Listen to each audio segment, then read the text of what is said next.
Hi, Awesome Osprey kindergartners. I'm Mrs. St. Andre, and I'm here to talk to you about why do kindergartners write. Now, in remote learning, both last year and in the fall, our biggest parent report is that writing is very difficult. My child doesn't like doing it. They're not interested in drawing. They don't want to write their letters. This is where parents and children tend to fight the most, and you might even experience some what we call learning frustration, where your child is now fighting you or in tears. If your child has reached that point, anytime your child is crying, there is no more learning happening. It's time to take a break. That is number one to know. Number two to know is you are not alone. Writing is a very, very difficult skill. It takes daily practice. It is not what children, it's not the part of loving to learn that people fantasize about when they talk about teaching young children. It really is hard for many, many children, and there's a lot of reason for that, and I'm here to talk about it. All right, so the first thing to know is kindergarten is like a great big hill, okay? We are all starting together at the bottom,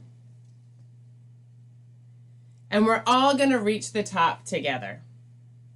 So in the beginning, in August, on our first day of kindergarten, we started with just forming letters. That's where we were, handwriting.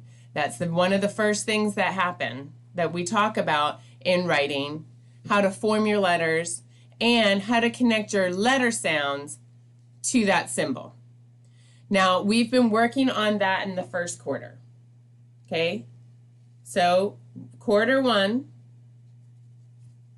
was really just that part of that hill, was really just how to form your letters and what sound does that letter make.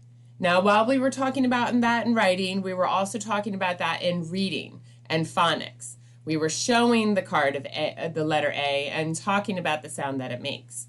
Now, the reason why writing and reading go together is because they are puzzle pieces. They're puzzle pieces. If you are reading and you're learning your sounds and reading, then it's going to translate and make you a better writer.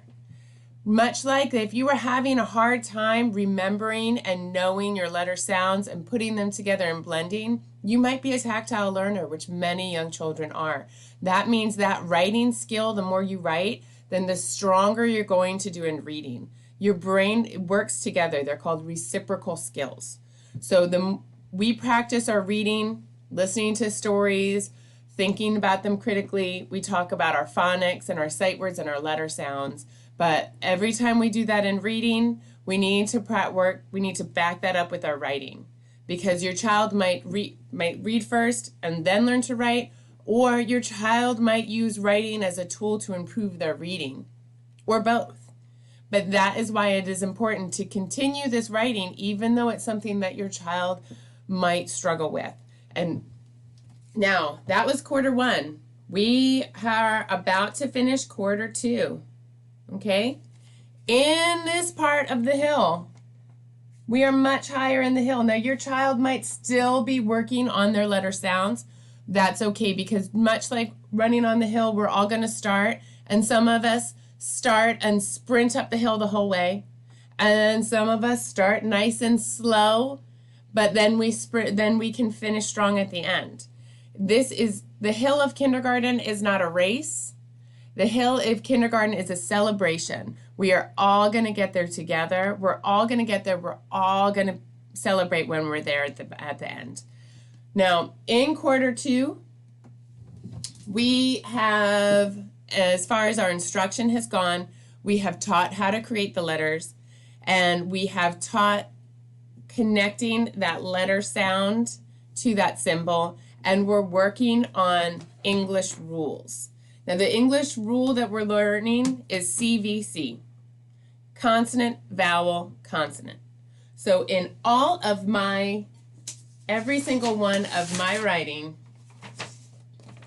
lessons, I instruct the kids to make an illustration. Now, usually the drawing comes first. In the drawing, children, if your child has been instructed and learned how to write a detailed drawing, then your child, while they draw, are formulating their plan.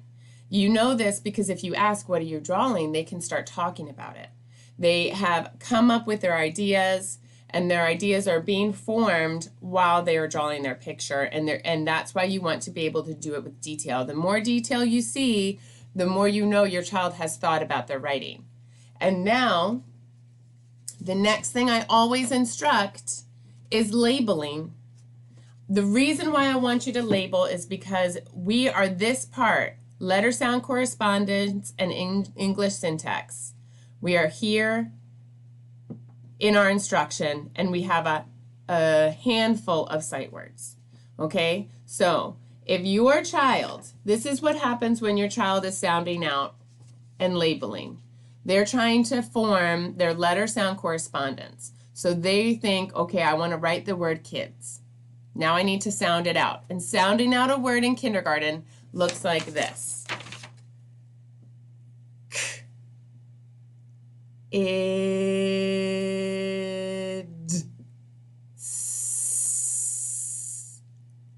We instruct the kids to say it really slow. Say it fast, kids. Now say it slow.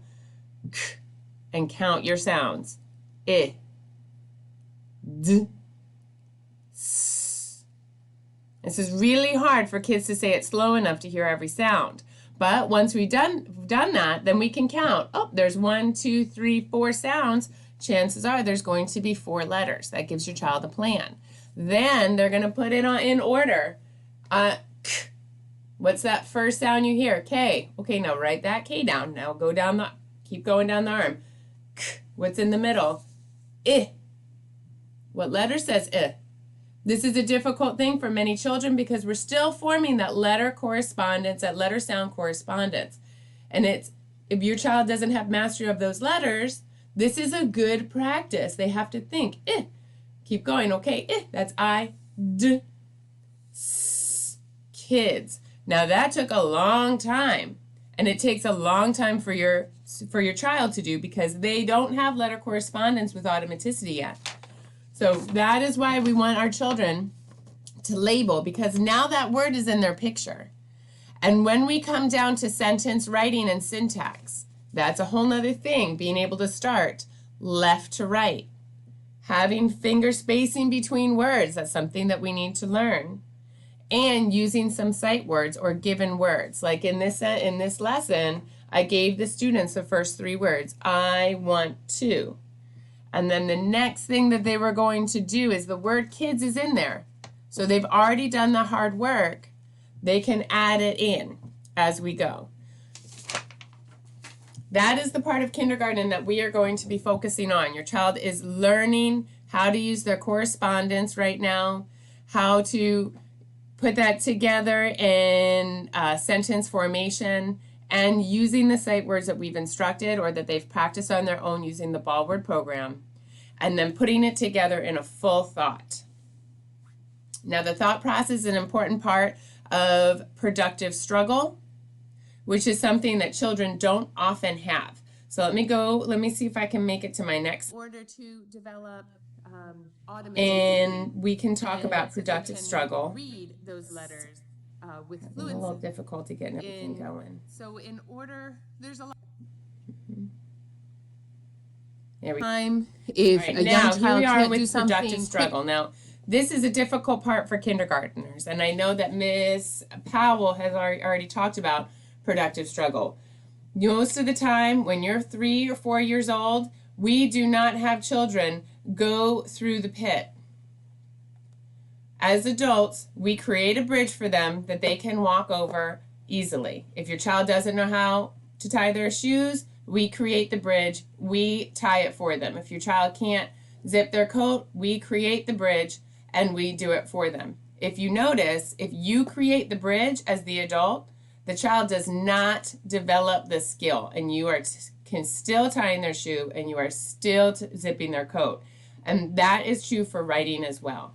So if you create the bridge by that child saying, how do I spell cat?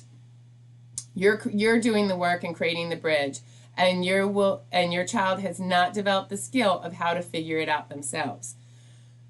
So you need to let them fall into that pit where it is hard for them to do. They have to do the work of sounding out each sound and writing it down. And they might, right here, during the this is not easy and I'm confused, that's the uncomfortable part. That's where you get a lot of crying, a lot of I can't do it, a lot of I don't want to. This is not an easy place to be. It's not easy for us as adults to be, and it feels uncomfortable, and you need to let children know that that's natural. It should make you tired. Thinking and working your brain should make you tired, much like lifting weights will make you tired. This part right here, when they start to develop, that's when it starts to click. That's when it gets a little bit easier. You get a little less fighting. Now, it's okay when they are here and here. If you want to extend this rope, right? Give them a couple hints, a little bit of support. That's okay. Your child might need more support until they are here where they can do it on their own. But I guarantee you, if they can do that work on their own, it will become a solid skill that their brain has made that connection, and you will see that happen again. It won't be something you have to do for them anymore. Okay. I hope that this video was informative. The most things I want you to get from here is we teachers have a purpose for writing. It is really important. It is not easy for kids to do. They're supposed to need a little help with this. They're supposed to be it's supposed to be a little bit uncomfortable. But number 3, it is really important. And the better they get at it, and the better writers they become, the stronger readers they're going to become, the stronger thinkers they're going to become, and the better learners they're going to become. Thank you so much for your time, and I really, truly hope you have an awesome Osprey Day.